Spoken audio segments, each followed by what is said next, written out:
adeptes de la grande toile, bonjour. Aujourd'hui, nous allons nous intéresser au tout premier volet d'une saga épique qui a fait date dans l'histoire du cinéma. Je vous rassure, nous n'allons pas parler du premier épisode de Star Wars, mais du premier opus de Rambo. Un film réalisé par Ted Kotcheff en 1982. Le titre original du film est First Blood, adapté du roman éponyme de David Morrell. Il est difficile d'évoquer Rambo sans parler de Sylvester Stallone, l'acteur principal mais aussi scénariste sur ce film, qui, après Rocky, démarre ici sa seconde franchise à succès. John Rambo est un vétéran du Vietnam de retour au pays. Alors qu'il rend visite à ses anciens compagnons de lutte, il va se faire arrêter pour vagabondage par un policier peu enclin à la tolérance.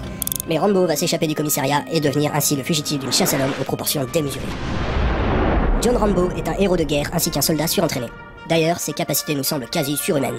Mais de retour sur le sol américain, il n'est plus qu'un individu marginalisé, montré du doigt par les mouvements hippies et ignoré par un pays traumatisé par le fiasco de la guerre du Vietnam. De plus, ce qu'il a vécu en tant que soldat l'exclut tout autant de la société qu'il a défendue. Dans la première partie du film, l'injustice dont le protagoniste est victime va légitimer ses actes. C'est d'ailleurs les policiers qui versent le premier sang, ou First Blood en VO.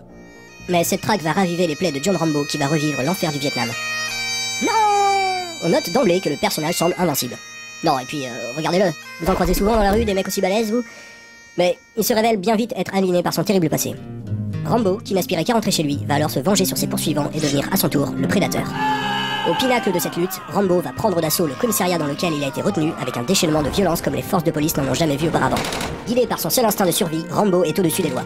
La seule autorité qu'il reconnaît est celle de son supérieur au Vietnam, le colonel Troutman. C'est moi qui l'ai fait. Mais il est déjà trop tard pour le soldat, pour qui tout espoir de réinsertion est irrémédiablement compromis. Néanmoins, John Rambo fera acte de rédemption aux yeux du spectateur au cours d'une scène où il fond en larmes dans les bras du colonel, qui fait ici office de figure paternelle. Désabusé, le soldat finira par se rendre aux autorités, condamné à rester au banc de la société. Oh non! Le film fut un succès en son temps. Et comme pour tous les succès, les producteurs décidèrent de poursuivre la franchise avec des suites assez médiocres, dont le propos va considérablement se détacher du premier épisode. Mais, comme il l'a fait avec le 6e volet de Rocky, Sylvester Stallone va se réapproprier le personnage avec un 4e volet puissant, d'une violence galvanisante, dans lequel il offrira à Rambo un espoir de réinsertion. Il s'agit avant tout d'un film sur l'exclusion et sur les blessures psychologiques des soldats du Vietnam. Et quant à moi, mon Dieu, Star Wars épisode 1, cette blessure se refermera-t-elle un jour? Voilà, c'est tout pour aujourd'hui, et à bientôt pour de nouvelles aventures.